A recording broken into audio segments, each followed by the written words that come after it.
Alhamdulillah, salatu wassalamu ala rasulillah, la haula wa la quwwata illa billah, wa bisyarahi wa yassir amri wa hlul 'uqdatam min lisani yafqahu qawli. Kita akan melanjutkan kajian serial kita setiap hari Ahad pada subuh. Hari ini yang menjadi pembicara adalah Al-Ustaz Dr. Amr Al-Quramli. Alhamdulillah sudah bersama kita di sini yang akan melanjutkan pembahasan berfokus kepada ikhlas sebagai akar dari kepribadian manusia. Demikian, insyaallah hari ini kita akan sama-sama menyimak. Mohon nanti jika ada yang ditanyakan bisa disampaikan langsung. Kita buka dulu kegiatan pada pagi hari ini dengan sama-sama baca basmalah. Bismillahirrahmanirrahim. Selanjutnya kepada Bapak Amir, silakan. Terima kasih Mas Afilin. Assalamualaikum warahmatullahi wabarakatuh.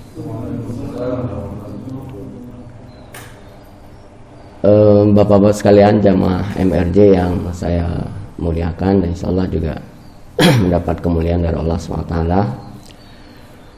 karena memang Allah menjanjikan orang-orang yang bersegera bangun di pagi hari dan bergegas ke musola atau ke masjid, insyaallah kita senantiasa dalam rahmat dan melindungan dalam kasih sayang Allah, dan dijauhkan dari segala mara bahaya, dan insyaallah mendapatkan buahnya kelak di yaumil akhir, insyaallah. Oh ya.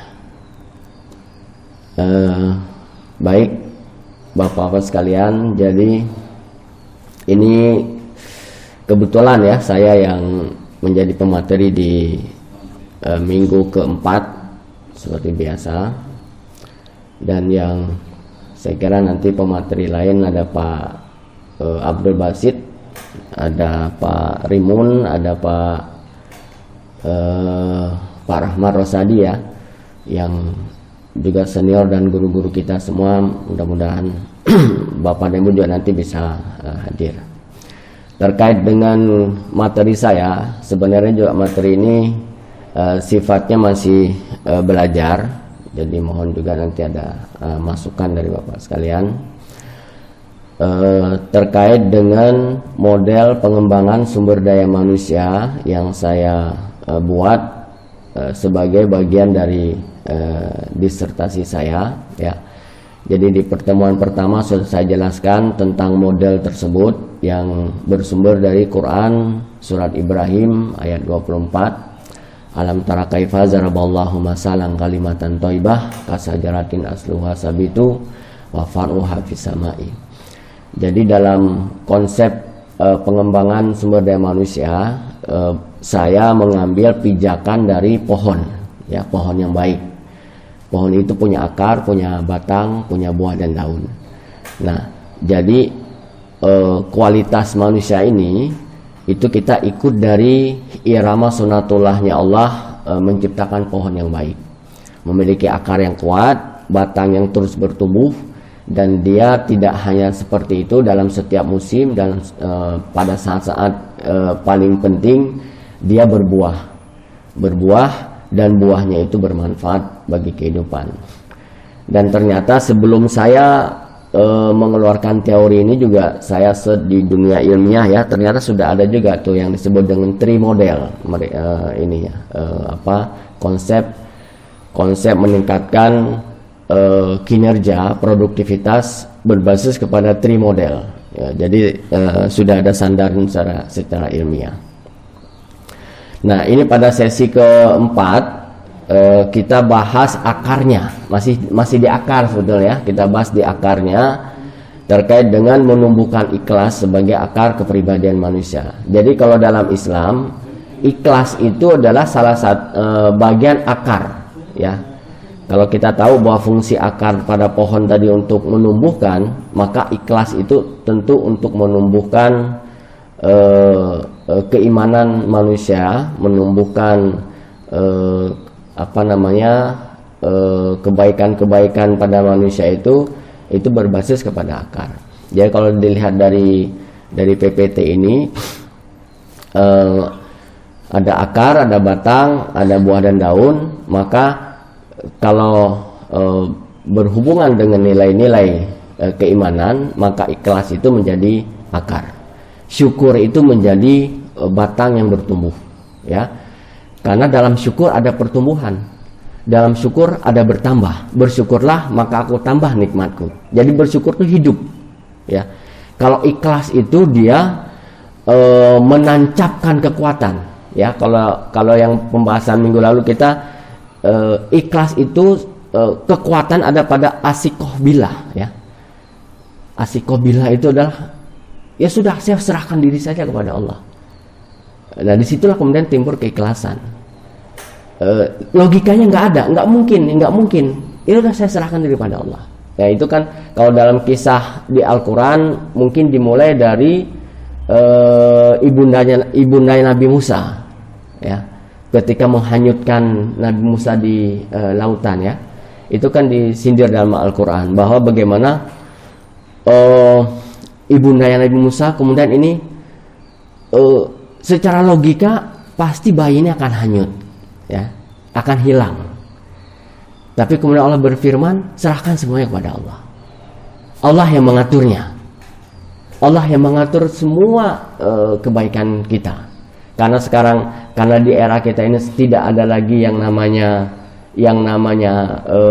ayat, yang namanya firman Allah sudah sempurna, kan? Jadi begitu kita melakukan sebuah kebaikan dan di sana tidak ada lagi jalan keluar dalam logika manusia, ya sudah, kita serahkan saja kepada Allah, yang kemudian disebut ikhlas. Tapi ikhlas itu basisnya harus asikobillah, ya, bersandar kepada Allah. Ikhlas bukan sesuatu yang tanpa sandaran. Ikhlas bukan tanpa harapan. Nah, itu yang harus dibedakan tuh. Ikhlas itu tidak berharap kepada manusia, tapi berharapnya kepada Allah. Gitu, ya. Kalau itu perbedaan kemudian antara orang Muslim dengan orang kafir. Mungkin banyak juga kan orang-orang kafir yang dia mau ikhlas saja ke hidupnya. Silakan sesuai dengan perjalanan atau hukum sunatullah. Nah, itu ternyata juga tidak bermuara kepada nilai-nilai ibadah, karena itu sifatnya sangat duniawi. Nah, oke, ini yang jadi basis itulah kemudian kita akan membahas tentang ikhlas, karena minggu lalu kita sudah bahas secara detail tentang basis dari ikhlas itu adalah asikobillah, ya, fondasi.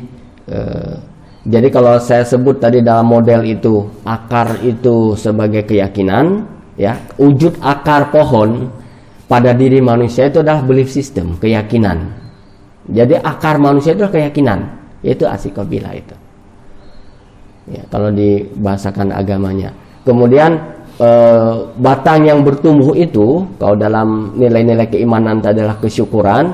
Dia kalau dalam bahasa sumber daya manusianya adalah kualitas SDM kita dalam bentuk kompetensi, ya, karena kompetensi juga bagian dari ajaran agama. Jadi tidak ada kita bisa bertumbuh, kita bisa berkembang, kita bisa menanjak karirnya, bisa meningkat kualitas kerja kita tanpa kompetensi, ya. Yang kemudian secara ilmu dibagi dua, ada soft skill, ada yang hard skill. Nah, itu tergantung dari di mana kita mengembangkan diri kita, ya. Kemudian yang buah dan daun yang dihasilkan setiap musim bermanfaat tadi, itu wujud dari sebuah nilai keimanan adalah kesabaran. Dalam kualitas sumber daya manusia, dia adalah perilaku, ya, perilaku. Kalau bahasa para motivator, perilaku sukses. Ternyata hasil penelitian saya, perilaku sukses itu lebih baik daripada hard skill, dari keterampilan yang sifatnya praktis, ya, bukan soft skill, hard skill. Karena soft skill dengan perilaku itu tipis sekali perbedaannya. Itu hasil penelitiannya. Jadi orang yang terampil komputer di sebuah perusahaan pindah ke perusahaan lain, terampil komputer di perusahaan A ini belum tentu bisa dibawa kepada terampil komputer di perusahaan B. Itu logikanya waktu saya melakukan wawancara. Tetapi perilaku baik di perusahaan A, orangnya ramah, orangnya welcome, bekerja dengan disiplin, ya, itu bisa dibawa ke perusahaan B. Jadi tidak perlu dilatih lagi si perusahaan B ketika merekrut orang dari perusahaan A tadi. Nah, itu disebut dengan perilaku sukses tadi lebih penting dalam pengembangan kualitas SDM itu dibanding dengan hard skill, gitu ya, ininya. Oke, kita kembali ke ini saya jelaskan biar bapak-bapak yang sebelumnya belum mengikuti biar bisa mengikuti. Nah, jadi pada hari ini kita akan bahas ikhlas, ya, sebagai akar keyakinan manusia, ya, sebagai akar dari asikobilah tadi. Apa itu ikhlas, ya? Dalam sebuah hadis qudsi dari Abu Hasan Al-Basri, ikhlas itu adalah suatu rahasia dalam rahasia-rahasia Allah, ya, yang aku titipkan di dalam hati-hati hamba-hamba yang aku mengasihinya. Jadi ikhlas itu sebenarnya adalah hubungan kita langsung dengan Allah. Tidak bisa diwujudkan dalam kata-kata sehari-hari, karena kalau dalam teori akar tadi dia unconscious. Akar kan nggak kelihatan, ya. Kalau di teori S-bird itu nggak kelihatan, tuh kan unconscious kayak disebut. Kalau dalam teori bongkahan es di lautan, dia akar, dia dasar dari gunung es tadi, ya. Jadi sehingga dia menjadi kekuatan yang tersembunyi. Kalau dalam kepribadian dia disebut dengan wilayah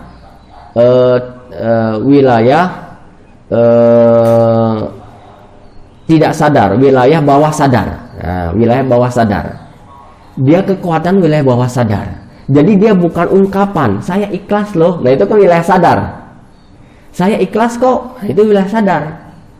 Itu belum tentu menggambarkan keikhlasan, karena dia hubungannya hanya dengan Allah. Tidak bisa diwujudkan dalam bentuk pernyataan oleh diri manusia. Ketika di dalam diri kita ini menerima segala sesuatu dan kita pasrah di dalamnya hanya berharap kepada Allah, nah disitulah kemudian ikhlas itu sudah terjadi. Kenapa ya saya sudah ikhlas, sudah ini kan, tapi saya tetap menderita? Nah, itu karena hanya wujudnya dalam bentuk permukaan. Yang tahu rahasia itu hanya ada dalam hati kita, ya kan? Kemudian ini firman Allah, ya, yang mendukung hal tersebut. Bagaimana bahwa ikhlas itu menjadi sesuatu yang rahasia Allah dengan hambanya, dengan umatnya. Ya ayyuhallazina amanu khulu fis silmi khaffah wala tattabi'u khutuwatis setan innahu lakum aduwwum mubin.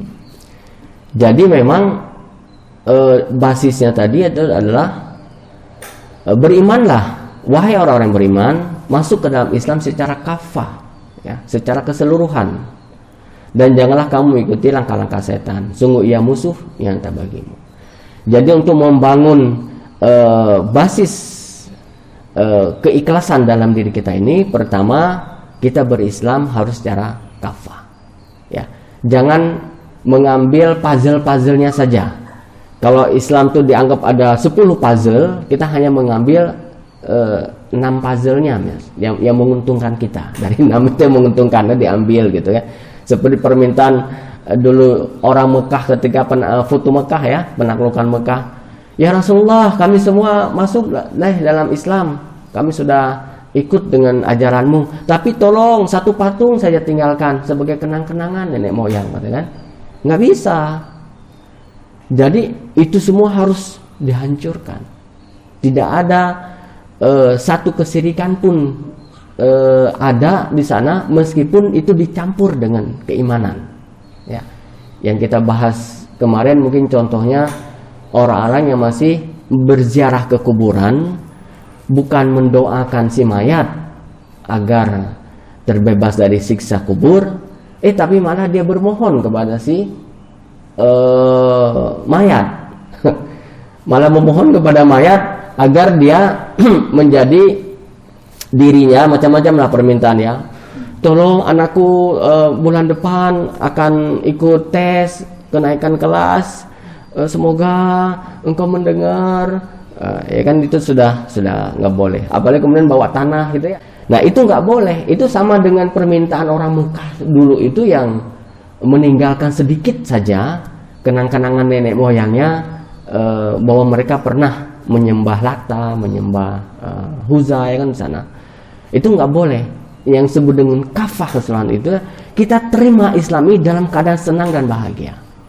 Kita terima Islam ini adalah dalam kondisi kita secara pribadi tidak menyukainya dan menyukainya. Sesungguhnya ketidaksukaanmu belum tentu itu tidak baik bagimu, ya kan? Sesungguhnya kesukaanmu pada sesuatu belum tentu juga itu baik bagimu. Allah yang lebih tahu terhadap diri kita. Jadi pada konteks ini ya, hanya takut dan berharap pada Allah. Itu sudah kata kuncinya. Dan tingkat tertinggi ini, saya kemarin dengar Ustadz Hanan Ataki ya tentang ikhlas ini. Tingkat tertinggi orang ikhlas itu adalah ketika dia mampu berbuat baik pada orang yang berbuat jahat pada dirinya. Wah, itu sudah tidak ada lagi batas gitu. Bahwa orang itu baik atau tidak baik pada diri orang itu, dia melakukannya karena Allah. Dia tetap tersenyum pada orang itu karena Allah. Dia tetap melakukan urusan hubungan hablum minan nasnya karena Allah. Tidak terganggu bahwa orang itu pernah menjahatinya atau tidak. Nah, itu tingkatan paling tinggi. Ya, saya kira kita bisa mengukur ya diri kita. Saya sebagai narasumber juga hari ini belum sampai ke sana, mesti belajar. Kita masih terkenang-kenang ya kalau disakiti orang ya. Masih kebawa gitu loh. Ya itu proses. Kita juga proses. Ya, mudah-mudahan saya jangan membicarakan begini juga prosesnya mempercepat lah. Bukan artinya kita sudah final, tidak. Tapi ini ilmu pengetahuan yang kita ketahui, yang mudah-mudahan kita akan coba belajar bersama-sama untuk arah ke sana. Saya rasakan saya belum paling juga masih 40%. Selalu pasti terkenang dengan rasa sakit yang pernah diberikan oleh orang lain ya. Bukan hanya dalam waktu dekat. Kadang-kadang kalau lagi melamun 10 tahun yang lalu teringat lagi, Pak.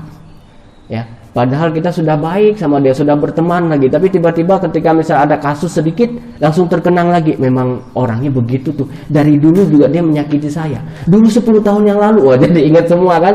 Itu kan sudah tercemar itu keikhlasan kita. Ya, bagaimana harusnya bersikap setelah itu? Kalau kata Ustaz Hanan Ataki, istighfar. Ya, ketika itu setan yang sedang mengganggu kita. Ya, yang di surat ini kan dijelaskan nih di Al-Baqarah ayat 28 ini. Ya, sungguh jangan ikuti langkah-langkah setan. Setan tuh nggak pernah puas, selalu saja menggoda kita karena musuh kita terbesar. Sedikit saja kita mengalami goncangan secara mentality, setannya masuk. Ya, tukang kompor lah, provokator kehidupan kita itu ya setan itu sendiri. Makanya musuh yang paling abadi buat kita itu ya bagaimana kita mampu menaklukkan setan.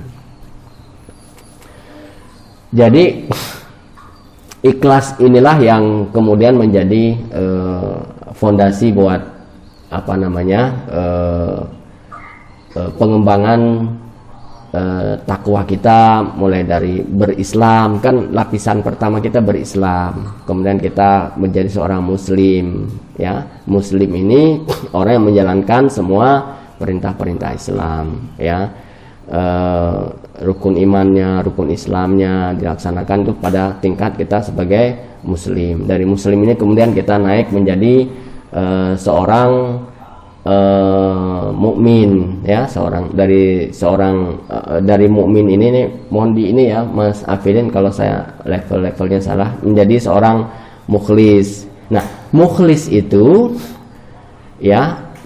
itu adalah orang yang berusaha menjalankan sesuatu secara ikhlas tadi. Tapi orang yang sudah mampu menerapkan keikhlasan itu disebut dengan mukhlasan. Nah, mukhlasan ini juga ada Ustaz Rimun, mungkin bisa di ini kalau level-levelnya saya juga lupa ingat ya. Nah, pada tingkat terakhir kemudian kita menjadi muttaqin. Kan level ininya harus kita terus tingkatkan. Masa kita sampai awal berislam, lahir, kita dalam keadaan Islam, itu kesyukuran yang luar biasa ya. Tidak semua orang dilahirkan dalam kondisi Islam. Nah, level kita ini mestinya meningkat. Sampai hari ini sudahkah kita menjadi seorang muslim misalnya? Sudahkah? Atau sudah menjadi seorang mukmin? Atau sudah pada tingkat mukhlis, ya?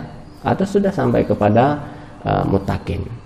Ya, kalau kita berpuasa, maka puasa itu menjadi jembatan kita menjadi muttaqin.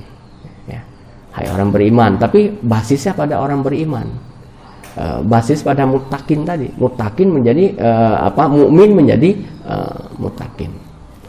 Apa yang disebut dengan orang beriman tadi itu, pada level ini kalau saya melihatnya adalah bahwa aktivitas ibadah kita, keislaman kita selalu fondasinya adalah keikhlasan. Ini kita ke mushola juga nggak kecil godaannya ya. Kadang-kadang kita juga banding-bandingkan. Waduh, yang ke mushola kok kita aja ya. Mana yang lain nih, gitu ya. Itu kan sudah juga tidak sudah susah itu ukuran keikhlasan tadi itu, bahwa orang lain juga harus melakukan, kan bahaya itu. Kan itu berarti sudah sandaran, sudah ada kesalahan di sana. Aduh, apalagi misalnya ke mushola, selama ke mushola ketemu Pak Amir, misalnya ya, ada Pak Waban di sana, itu sudah begitu nggak ada, gue kemarin ke mushola nggak ada loh, udah malas gue hari ini, ya itu sudah lain tuh ininya sandarannya. Ya, ini mungkin mulai dari sini, bahwa yang berbicara tidak lebih baik dari yang mendengarkan. Jadi ini sama-sama kita dalam posisi bagaimana belajar ke arah sana. Ternyata memang membangun akar, kalau hasil penelitian saya, itu lebih susah daripada mengembangkan perilaku dan batang yang bertumbuh tadi. Dia kan sesuatu yang tidak terlihat, sulit sekali. Kompetensi bisa dilatih, tapi membangun akar kita itu susah. Itu kan basisnya misalnya keyakinan ya. Kalau kita bekerja, kita yakin nggak pada pekerjaan kita? Kalau kita yakin pada pekerjaan kita, insya Allah kita sukses pada pekerjaan itu. Tapi kan bisa 90% dalam dunia SDM orang tidak pernah yakin dengan pekerjaannya. Begitu ada kesempatan pindah dengan gaji yang lebih tinggi, dia pindah. Itu wujudnya apa? Kan tidak yakin berarti dengan pekerjaannya akan memberikan penghasilan lebih yang dia inginkan. Begitu dia melihat ada pekerjaan yang gaji lebih tinggi, dia kan pasti akan pindah. Bukan hanya dia ya, saya juga gitu ya. Saya juga beberapa kali pindah gitu ya. Itu setelah kita menyadari, oh iya ya, apa yang saya cari? Kan saya berarti mencari sesuatu yang lebih baik, yang lebih tinggi. Padahal yang membuat kita lebih baik, yang membuat kita lebih tinggi gajinya, yang membuat kita menjadi sukses di sana kan bukan pekerjaan, tapi Allah gitu loh. Ya, kenapa di pekerjaan yang kita pindah kemudian lebih baik? Karena kita meyakini, itu prinsipnya. Bukan pekerjaannya, jangan salah. Kita meyakinnya kenapa? Karena kita melihat secara harafiah di sana banyak orang makmur, gajinya lebih tinggi. Nah, pertimbangannya masih di situ. Pertimbangannya belum kepada itu tadi ya, kepada seutuhnya kepada Allah, masih disebabkan karena faktor-faktor lingkungan. Dan itu memang kalau dalam dunia SDM, pertimbangan faktor lingkungan itu menjadi bagian yang paling besar membuat orang memutus segala sesuatu, ya. Wajar, sebagai manusia wajar. Terus kita punya arah dalam rangka meningkatkan diri kita menjadi lebih baik. Saya kira sih itu ya poin dari materi ini. Karena itu rahasia Allah, bagaimana Allah membuka mata hati dan cahaya dalam diri kita, Allahu a'lam bishawab. Tidak ada manusia yang tahu kecuali Allah itu sendiri, ya. Tapi orang yang berharap, yakin pasti akan mendapatkan. Barang siapa berbuat kebaikan mendapat balasan 10 kali lipat amalnya, ya. Dan barang siapa berbuat kejahatan dibalas seimbang dengan kejahatannya. Mereka sedikit pun tidak dirugikan oleh Allah. Nah, ini juga bagian dari asikobilah tadi, ya. Sudah bahwa tidak ada, kalau kita dalam pekerjaan melakukan sebuah pekerjaan yang dibayar dengan harga 1 juta, padahal pekerjaan ini pantas-pantasnya 5 juta dibayarnya, tapi kita cuma dibayar 1 juta gitu ya. Nah, sesungguhnya selisih 4 juta ini kemana? Itu dalam hukum law attraction, hukum ya, law attraction, ilmu tarik menarik positif negatif, hukum sunatullah, yaitu hukum asikobilah itu tadi kalau dalam bahasa agama. Dia tidak hilang, ya. Hak kita itu nggak pernah sebiji zarah pun hilang, ya. Meskipun dicurangi oleh kehidupan dunia, kalau memang pantasnya hak kita itu, rezeki kita 5 juta tadi, itu nggak hilang, dikirim kembali oleh Allah dalam berbagai bentuk. Kalau dalam bentuk uang bisa dalam bentuk bonus. Kalau dalam bentuk kemudian itu dicairkan dalam bentuk kesehatan, ya. Orang yang rezekinya 10 juta 2 kali sakit sebulan.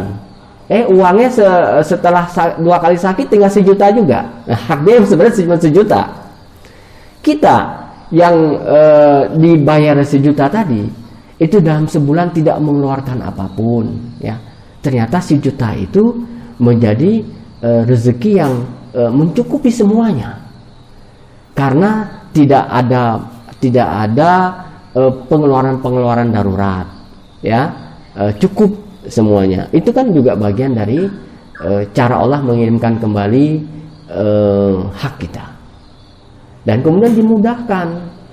Dan yang terpenting adalah ditentramkan hatinya. Itu yang paling itu luar biasa. Ditentramkan hatinya. Pergi bekerja tidak mengeluh, itu ketentraman hati. Pergi dengan bahagia.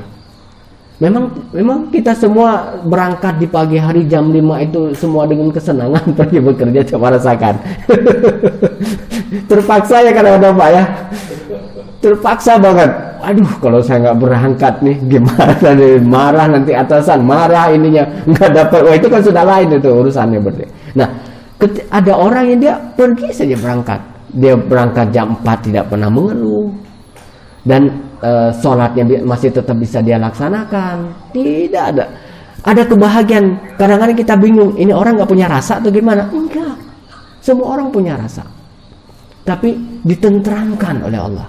Jiwanya ditentramkan. Itu ternyata nikmat yang paling luar biasa dalam hidup kita. Begitu kita tentram, ya. Begitu kita tidak mengalami kegelisahan dalam kehidupan yang kita jalani. Itu sesuatu yang nikmat yang tidak terkirakan, ya. Dan jelas bahwa ganjaran Allah itu balasan kebahagiaan, ya. Itu tadi ya, balasannya kebahagiaan, bekerja bahagia, bergaul bahagia, ya. Kemudian berbuah kebaikan, semuanya berbuah kebaikan, dengan teman berbuah kebaikan, dan pada akhirnya di yaumil kelak akhir berbuah surga. Jadi kita punya variable cost selain dengan ibadah, ya. Kan kalau diukur-ukur, apakah ibadah orang 60.000 tahun saya tidak bisa membawa dia pada surga, apalagi ibadah kita hanya paling maksimal 60 tahun kita mampu melaksanakan. Jadi harus punya variable cost yang menyebabkan alasan kita ke surganya Allah. Ya, macam-macam. Kalau dulu kisah ada seorang wanita pezina, variabel cost dia ternyata membuat dia ke surga adalah dia memberi minum seekor anjing. Masuk surga. Coba, orang sudah beribadah mati-matian selama ini pasti iri kan? Enak banget ngasih minum seekor anjing kemudian dia masuk surga. Ya enak, kita beribadah 60 tahun tidak ada keikhlasan di dalamnya. Dia yang hanya beberapa menit, tapi di sana unsur keikhlasan sangat kuat, ini diterima oleh Allah. Seorang sudah membunuh 99 orang. Yang terakhir dia bunuh digenapkan 100 seorang ulama gitu ya. Tiba-tiba dia bertobat. Dia belum menuju pada garis tobat yang ditunjukkan oleh ulama ke sebuah kampung. Tapi kemudian dia meninggal. Ternyata dia juga surga, coba Pak. Kan berarti ada unsur variabel cost yang di dalamnya yang harus kita miliki. Ayo kita sama-sama punya rahasia ya buat diri kita sendiri, apa variabel cost kita yang hanya kita yang tahu dengan Allah. Ya, tidak perlu orang lain tahu. Ya, ada sesuatu yang konsisten kita jalankan, yang itu adalah kecil, ya tidak ada ukuran kecil besar ya, tapi terus kita jalankan dan tidak ada orang yang tahu. Bahkan orang sama sekali tidak pernah tahu apa yang kita lakukan itu ternyata berbuah kepada kebaikan. Nah, itu mungkin kita bisa ciptakan dalam diri kita. Di sana ada unsur keikhlasannya, ya. Tidak pernah bahkan mungkin diri kita sendiri nggak ingat lagi apa yang kita lakukan. Ya, itu sudah luar biasa keikhlasannya. Mayya'mal misqala dzarratin khairan yarah wa mayya'mal misqala dzarratin syarran yarah, ya. Bahwa segala sesuatu itu kebaikan dibalas dengan kebaikan, bahwa keburukan pasti dibalas keburukan, tidak tertukar sebiji zarah pun antara kita dengan orang lain, antara kebaikan kita dengan kebaikan orang lain, antara kebaikan kita dengan keburukan kita tidak tertukar sebiji zarah pun oleh Allah. Allah maha teliti dalam menghitung segala sesuatunya. Baik, nah saya kemudian punya rumusan matematik nih untuk ikhlas ya. Ya ini mungkin hanya pendekatan manusiawi ya. Tadi itu kan rahasianya dengan Allah, nggak bisa dirumuskan sebetulnya. Jadi kalau secara matematis ini saya dapatkan dari sahabat saya, guru saya Pak Henry Tanjung ya, yang orang matematik di IPB. Ternyata kata dia bersedekah itu dia karena mendalami ilmu wakaf ya, salah satu sekarang komisioner Badan Wakaf Indonesia, itu bisa dihitung Mir katanya ya. Ikhlas itu adalah mendapatkan sesuatu tak terhingga kan. Nah unsur kan tak terhingga, segala sesuatu hanya Allah yang tahu tak terhingga itu apa. Nah untuk mendapatkan tak terhingga itu dalam matematik, makanya kalau kita memberi satu, mengharap satu, berarti kan 1/1. 1/1 nilainya ya 1. Kalau saya memberi 1, kemudian dari pemberian 1 itu berharap 1, maka saya hanya dapat 1 hasilnya. Berarti kan belum tak terhingga. Nah situ nggak ada ikhlasnya tuh. Oke, sudah jelas kalau kita memberi 1 berharap 1, bahwa di sana hanya urusannya adalah materi, tidak ada keikhlasannya. Nah kata dia, kalau engkau memberi 1 berharap 0, berarti kan 1/0. Nah 1/0 itu dalam ilmu matematik itu nilainya tak terhingga, nggak bisa dihitung, nggak ada rumusnya di matematik. Jadi matematik yang sudah sangat berkembang hari ini itu belum bisa membagi 1/0 itu berapa, belum bisa.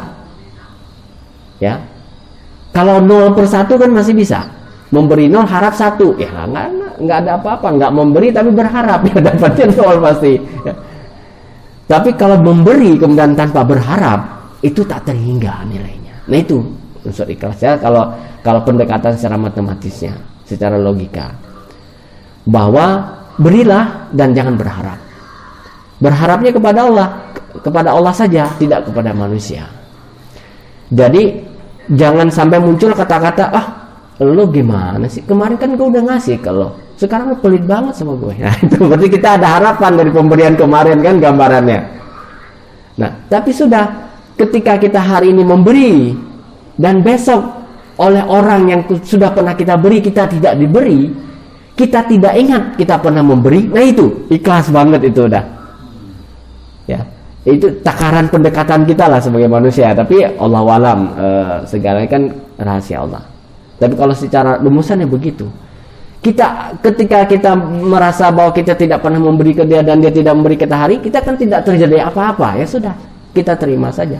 Tapi kalau kita membandingkan, kemarin sudah saya beri kemarin saya baik, sekarang dia jahat sama saya, berarti kan kita sudah membandingkan bahwa kebaikan kita harus dibalas kebaikan satu persatu. Jadi akhirnya kan dapatnya cuma satu harapan. Gitu.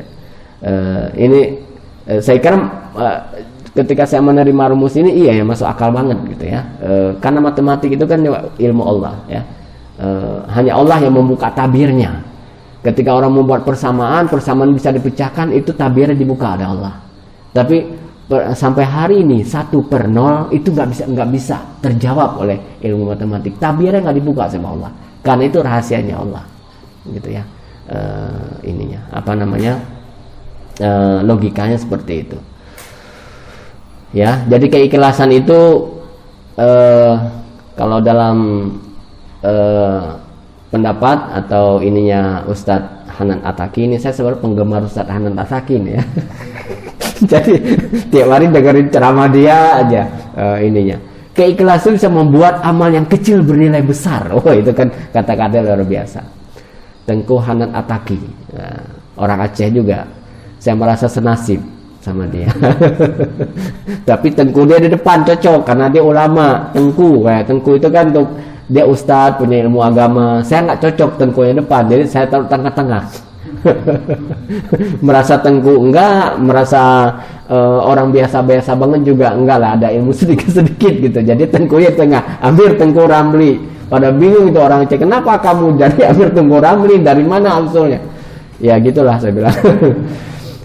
Jadi kalau dalam sebuah kisah ini ya, oleh ini terakhir 3 menit ke depan, biar kisahnya tuntas, Hanan Attaqi itu bercerita ya. Dalam sebuah hadis qudsi ini cerita dia sangat mendalami tentang itu di Kairo ya, tentang tafsir hadis itu luar biasa. Dia mampu mentafsir hadis dalam bahasa medsos itu ya, itu menarik banget itu. Hadis-hadis yang selama ini bahasanya sangat kaku, masa lalu ya, itu diterjemahkan dalam bahasa medsos. Allah memention kita ada bahasanya kan, oh para malaikat, ribuan malaikat sedang mention kita hari ini. Itu nggak bisa semua, karena harus punya ilmu tafsirnya, mana yang boleh mana yang enggak, itu kita harus tahu. Nah, jadi karena saya biar tidak ini ya ikut dia sajalah itunya. Jadi ceritanya Hanan Attaqi ini tentang keikhlasan yang membuat amal yang kecil bernilai besar itu begini. Ini diangkat juga dari hadis Nabi ya, hadis qudsi. Jadi satu malam ada seorang hamba Allah yang dia ingin bersedekah secara ikhlas. Yang tadi itu, yang tahu hanya dia dan Allah. Dia keluarlah kemudian jam 7 malam. Ya, tanpa melihat siapa yang dia bersedekah ke siapa, dia nggak menghitung-hitung. Setiap ada orang yang lewat di hadapannya dikasih sedekahnya. Nah, itu cara dia menafsirkan agar yang tahu hanya aku dan Allah, katanya. Jadi keluar dari malam itu, dikasih sedekah orang yang lewat. Udah, dia kembali kepada ke rumahnya. Nah, setelah kembali ke rumah itu, kemudian besok pagi rame di kampungnya itu. Tadi malam seorang perampok mendapatkan uang, mendapatkan sedekah, katanya. Ternyata yang dia kasih uang ke perampok kebetulan lewat. Ya Allah, dia menyesal lagi, kenapa sasaran jadi perampok, aneh kan dia penjahat. Kemudian dia malamnya itu setelah sholat dia berdoa, ya Allah, semoga hari ini aku mendapatkan hambamu yang cocok untuk mendapatkan sedekahku, katanya. Ya sudah, jadi keluar lagi malam itu. dia bersedekah kepada orang yang pertama dia temui, tanpa kemudian melihat siapa orang ini. Dia kasih lagi uang bersedekah itu. Dan kejadian yang sama lagi. Begitu besok, itu ramai lagi kampung itu. Biasa tuh kalau bahasa anak apa semua ya, apa sebetulnya viral. Viral di kampung itu, viral semuanya. Seorang pezina mendapatkan sedekah, seorang pezina. Jadi malam itu wanita yang mendapat sedekah dari hamba Allah tadi itu seorang pezina ternyata, yang kebetulan lagi cari mangsanya di kampung itu, mendapatkan sedekah dia. Ya, kemudian si hamba Allahnya ini kembali, dia bersedih sekali, mohon ampun kepada Allah. Ya. Nah di saat itulah kemudian malaikat itu turun. Ya. Malaikat itu turun kepada hamba Allah tadi, dan semua amal yang telah engkau berikan Allah terima. Gitu ya. Kata malaikat, bagaimana di saya ya Jibril? Ketika engkau memberikan sedekah malam itu kepada seorang perampok, dan malam itu perampok itu tidak jadi merampok karena dia sudah menerima sedekah darimu. Engkau telah menghambat sebuah kejahatan karena sedekahmu. Malam itu seorang pezina yang hendak berzina mencari orang-orang yang siap diajak berzina dan membayar kepadanya. Malam itu setelah mendapat sedekahmu, dia langsung pulang ke rumahnya, dan uang itu kemudian dia beli makanan dan membuat dia makan yang halal. Dan ketika dia makan halal, dia punya kesadaran bahwa tidak akan melakukan lagi perbuatan zina. Luar biasa. Ya. Jadi semua amalannya itu ternyata diterima oleh Allah Subhanahu wa taala. Nah, itulah kekuatan sebuah ikhlas, ya. Yang kita outputnya nggak bisa kita tahu, hanya Allah saja yang tahu. Ya, ini ya. Tapi karena keikhlasan orang tadi itu ternyata apakah dia mendapatkan orang yang salah? Secara harafiah iya gitu kan, perampok dikasih uang gitu ya. Ya kalau kita kan sama, ketika ada orang mengemis ya, kita lihat nih, ini pengemis masih kuat apa pura-pura nih, beneran lemes apa pura-pura ya. Saya suka begitu kepengaruh dengan himbauan-himbauan pemerintah kan. Jangan-jangan ini dulu kan kalau nggak tahu nih yang para penggemar naik kereta. Saya pernah tuh naik dulu ya, naik kereta ya, orang pura-pura pincang di dalam jalan gitu ya. Begitu kereta berhenti, dia turun kan, dia lari. Ya Allah. Aduh. Nah, tetapi mesti kita tidak tertipu oleh itu ketika kita memang ingin bersedekah tadi ya. Hukum law attraction itu kebaikan mendapatkan kebaikan. Kalau kita meniatkan sesuatu itu memberi untuk kebaikan dia, maka dia akan mencegah orang itu ketika memakan apa yang kita beri tadi, dia melakukan kejahatan-kejahatan. Itu luar biasa pengaruh dari hukum EPOS ya, energi positif. Ya. Jadi langkah yang paling mudah tadi untuk ikhlas tadi adalah memberi tanpa mengharap dan selalu gunakan hukum EPOS. Jauhi energi negatif. Ya. Dekati EPOS, jauhi enak. Ya, 3 hal itu saya kira mudah-mudahan menjadi pegangan kita secara pendekatan duniawi lah ya. Selebihnya terus membersihkan hati ya dengan istighfar sehingga kita termasuk hamba-hamba Allah yang mendapat cahayanya. Kalau sudah mendapatkan cahaya Allah dalam hati kita, berkata-kata ada perkataan Allah, memberi sesuatu tangannya menjadi tangan Allah, ya kan itu yang hadis saya. Sehingga kita akan terus pada track yang Allah ridhoi, itu saja. Kita nggak akan belok. Kemanapun kita jalan, pasti track yang kita lakukan adalah track yang diridhoi Allah SWT. Kalau sudah hatinya ini mendapatkan cahaya Allah. Nah, sebelum itu pendekatan yang tadi itu secara matematis dan logika duniawi. Terima kasih. Billahi taufik wal hidayah. Wassalamualaikum warahmatullahi wabarakatuh. Subhanakallahumma wa bihamdika asyhadu an la ilaha illa anta astaghfiruka wa atubu ilaik.